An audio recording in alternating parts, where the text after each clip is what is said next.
How much time do you spend online? Welcome back to Techstination. I'm Fred Fishkin. Joining us from NordVPN is defensive strategist Adrianus Warmenhoven.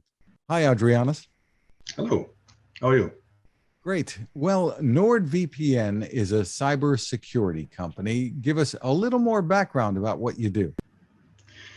Well, the main product that we have and for which we are really famous now is the most advanced VPN there is, and it's the NordVPN. We have a lot of extra products linked to that, but the main core is to protect your data online if you have on an unsecured connection, or if you're on a train Wi-Fi or any other public Wi-Fi or anything like that. We provide a VPN service, and the VPN just encapsulates or wraps around your own data and gets it safely to the destination where it's being unpacked, and then nobody else can listen in. Interesting. So you have a new survey out that says Americans are spending almost 46 hours per week online. That equates to more than 6 hours a day. Some really interesting statistics here. That's correct. Also, the online, you have to understand that people also are using their mobile phones, not just being online, but also to communicate with each other, but also to consume videos. That's actually what they do most of the time, whenever they have to wait for somewhere, or if they are just standing still or trying to pass some time. So it's mostly communications and videos. And that includes the amount of time people are watching Netflix or Amazon Prime Video, things like that, in the evening maybe. Yes, and it's a lot of social media, because everybody knows when you have a nice video, it goes viral, and then you get a ping, and then you watch it, and without you knowing, suddenly 5 minutes have passed, or 7 minutes, or 10 minutes. This is basically how it goes with social media. So tell us some of the things that we should be doing. Most people, when they're watching these videos, perhaps aren't concerned about security. Should we be concerned? Well, you don't always know. That's the first thing. Check the links. If people just share links with each other, and you just click it because you want to watch the video, you might get to a malicious site or a scammer site, or a site which actually just tries to rob all your data from your browser. So that's the first thing you really have to be careful for. Most of the time, if you look at the video that's within the platform, like the Facebook or Twitter or anything like that, that's kind of secure. But the problem with that is you're giving away a lot of data to those platforms as well during your activities. You give away your interests, who you follow, all those kind of things. The other thing is, when you're not on a secured network or your own private network, just the fact that you are connecting to these different platforms gives away a lot of data for possible attackers. They know, for instance, that you're a lot on Facebook, or they can see which pages you are looking at on Facebook, depending on how much advertisement links are pulled in. So there's a lot of things that could go wrong if you just openly connect to all these video sites.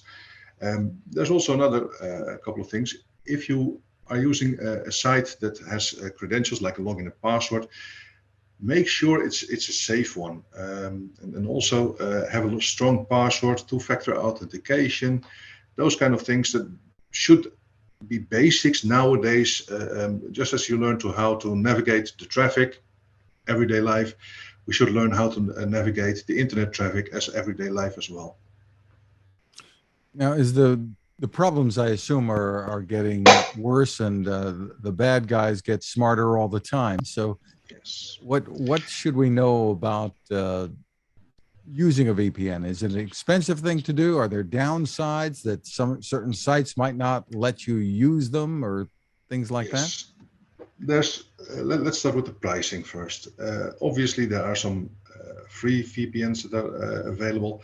The problem with that is I'm not saying outright that goes for every single free VPN you will ever encounter, but most of the time the old adage, internet adage works. If you don't pay for the product, you are the product, because they have to run their servers, and it stands to reason they need to know, need to have some revenue for providing these services. So free VPN possible, but not always trustworthy for every cause. There's some paid options, just like with NordVPN. And the good thing is, for us, for Nord, if you pay for the product, that's really what you get. That's what we put the money towards to. It means we still protect your privacy. It means we take care of everything. We don't log anything. Everything is focused on the product, on your privacy. So, and it's not that expensive. For a couple of dollars a month, you have a really good protection, and you have multiple devices. Now, a lot of users may want to use a VPN to circumnavigate certain restrictions, country restrictions. This is a bit of a cat and mouse game. While it's not entirely impossible, we do not anymore give any guarantees that you can watch every movie in every different country. But sometimes when you are abroad, you really want to watch your Netflix from the US, and then a VPN might help you out on that. About the bad people, you mentioned those as well. For the bad people, for the hackers and that kind of thing, you always have to understand that those are not dumb people. They're not people that have failed. No, most of the time they're really smart people. They only have different life goals and different objectives to reach.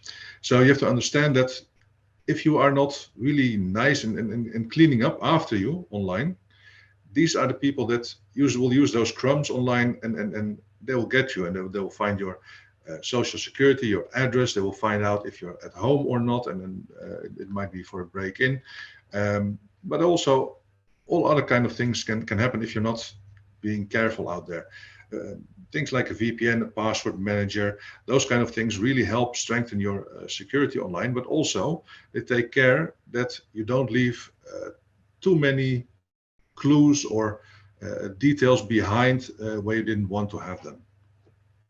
It seems a lot of people don't pay that much attention. They put their whole lives online on social media sort of willingly without anybody having to trick them. What advice do you have for pretty much all of us? The social media part is, it feels, no, let me restart that.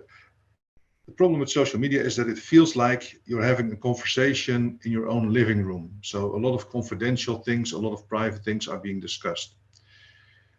The problem is it's not your living room. It's not even close to your living room, because at least one party, the platform, can listen in and see everything that you discuss on it.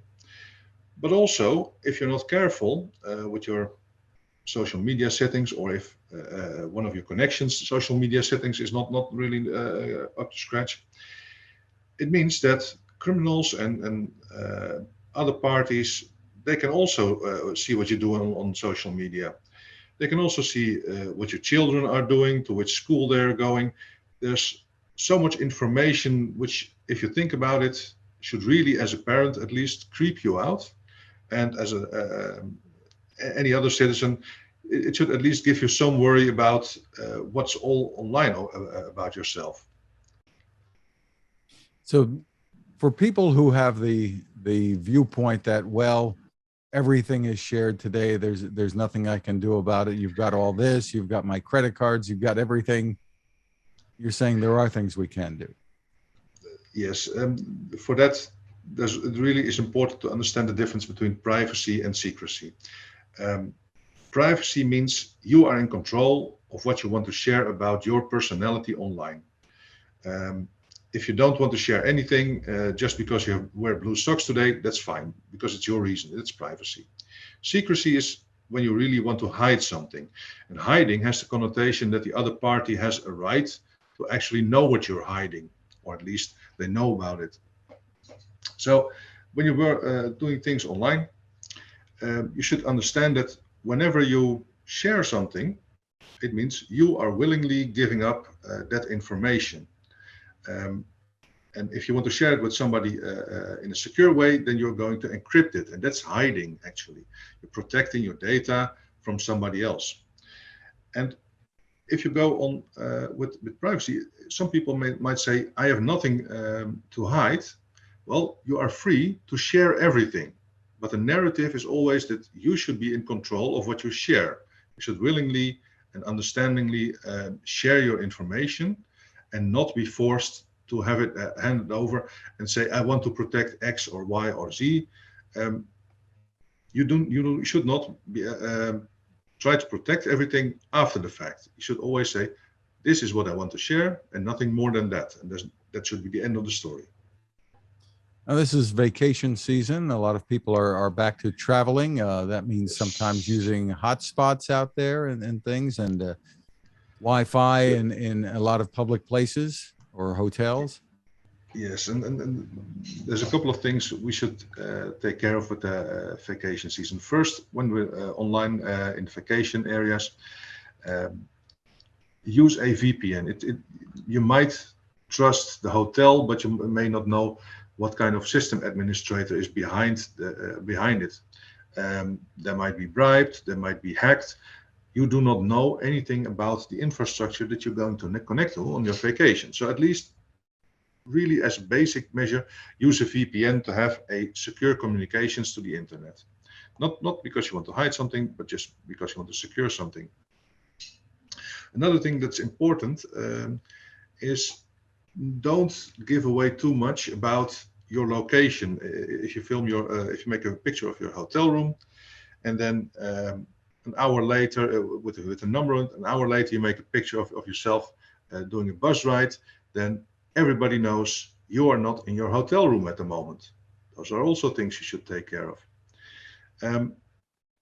Another good thing would be to create temporary accounts for your social media, because if you lose your phone or somebody steals it or somebody still gets through it with your internet connection, then nothing is lost because it's just a throwaway account. It's not your real account, and you shouldn't have all your apps on your mobile phone which you don't use on vacation. And with that, I mean, if you lose your phone and you haven't secured your phone, then somebody else would otherwise be able to access all those apps and all its data. So clean it up, or take a different phone, just a vacation phone with you. So whether I have an app for my bank online, whatever I do with the phone, those are often protected with, say, a fingerprint to log on. Am I pretty safe that way? Depends a bit on the manufacturing and age of the fingerprint systems. The iPhone is getting really good nowadays, and a lot of higher quality Android phones as well. Some of the older ones can be fooled by having a rubber stamp or something like that, but most people also have, as a backup, because they don't trust themselves, still a really easy PIN as a backup for the identification. That means if I find a mobile phone, I just try it 2 or 3 times with my fingerprint. It says fingerprint doesn't work, but maybe you want to draw a pattern, or maybe you want to enter a PIN. So if you have fingerprints and you have a weak backup solution, then the backup solution is determining the strength of your security. So for more information, the site to go to is nordvpn.com. You can find different plans there. Adrianus Warmenhoven, thank you so much for taking the time with us.